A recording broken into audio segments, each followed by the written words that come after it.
Carolyn Doobie here. Oh, what's the play for today? Well, today I'm busting the myth of the best way to do paint pouring.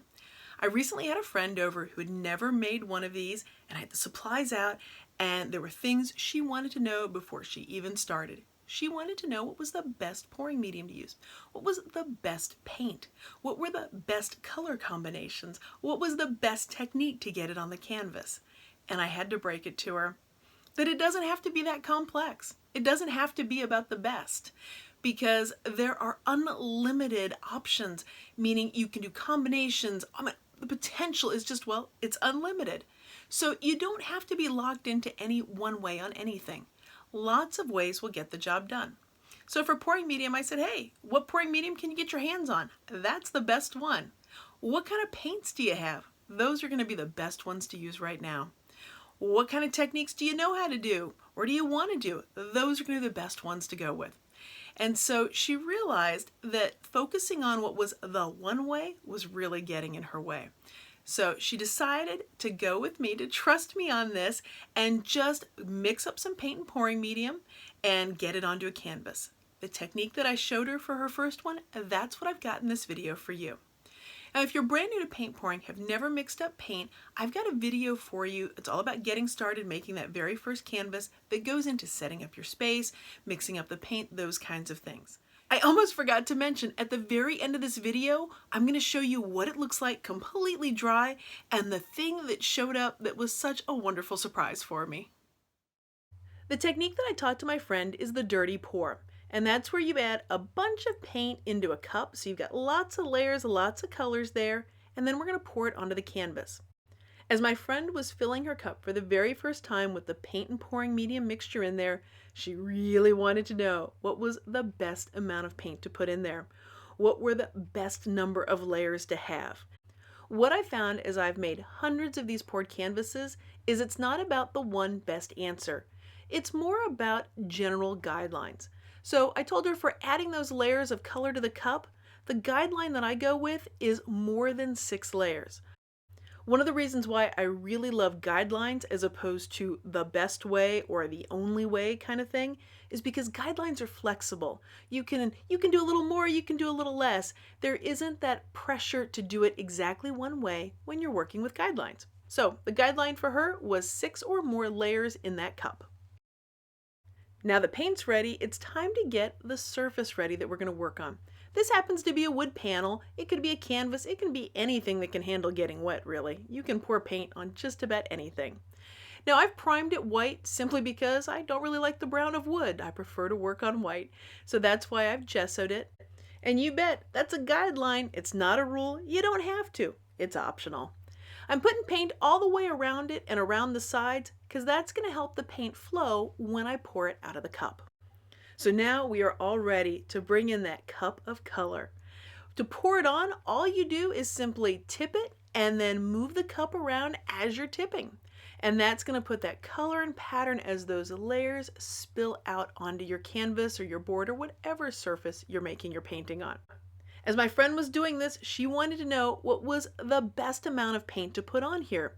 Should she use all of the paint in the cup, half of the cup, how much, what was the best way? By this point in the video, you've probably figured out that I didn't tell her one magic answer exactly how much paint to use. It is extremely personal preference.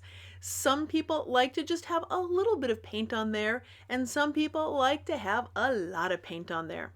I'm one of those people that likes a lot of paint, so I usually pour the entire cup on because I just don't have the impulse control. I just have such fun pouring it out, so I pour the whole thing out. So the guideline that I had for her was if she wanted the paint to cover the entire canvas, she was probably going to need a little more paint. If she only wanted the paint to go on part of it, then she would need to use some of the paint. But it depends how it flows out as you're doing it. You just kind of notice how much it's filling up that canvas. Now speaking of this filling up the canvas, you might have noticed I put that popsicle stick under there. Well, that's because this wasn't perfectly even, so it was kind of running a little bit to one side. So what I'll do is shim it up with something like a popsicle stick just to raise up that part to keep the paint from running off one side. Another thing that you can do if you don't want to shim something up is literally just turn your canvas on the space.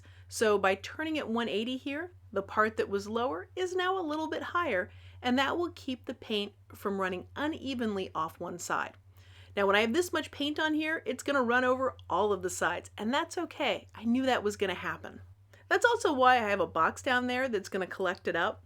Now the paint that ends up in the bottom of the box, it's not going to get wasted because it's going to become an acrylic paint skin. It's going to dry down there, and then once it's dry, I'll be able to peel it up and use it in my art journal, in my collage, card making, that kind of thing. So what did my friend think after finishing her first canvas? Well, she loved it. She loved the process. She loved the fun of seeing that color pour out of the cup, not knowing exactly what it was going to become and watching it move around and develop right in front of her eyes. And she really loves the fact that she now has a piece of art that she can hang up on the wall that she completely made herself. She also confessed that the process was actually simpler than she imagined it could be. She admitted she might have made it a little more complex in her head, trying to figure out the best way to do stuff than it really had to be. She found working with guidelines far more helpful than working with exact specific must-do kinds of things.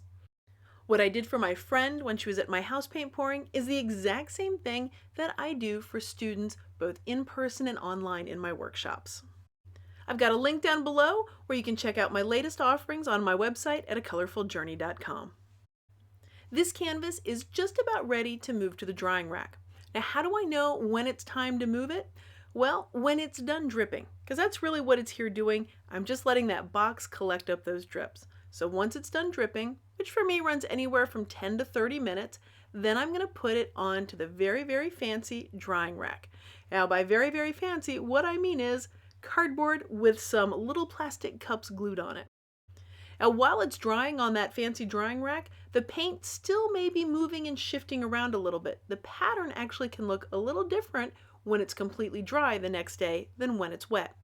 And that happened here. This one changed and shifted a little bit while it was drying, and what I got from it was something that I didn't expect, and I'm always thrilled when it shows up.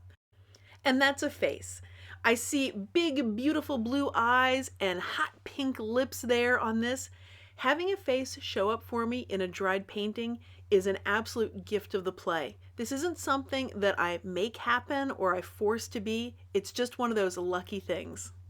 Thanks for joining me for today's play. If you've been enjoying this video, I'd so appreciate it if you gave it a thumbs up. And if you'd like to see more of my videos, hit that subscribe button. That way you'll know as soon as I have a new video out. And of course, you can find more of what I'm up to over on my website at acolorfuljourney.com. Thanks so much for letting me be a part of your colorful journey.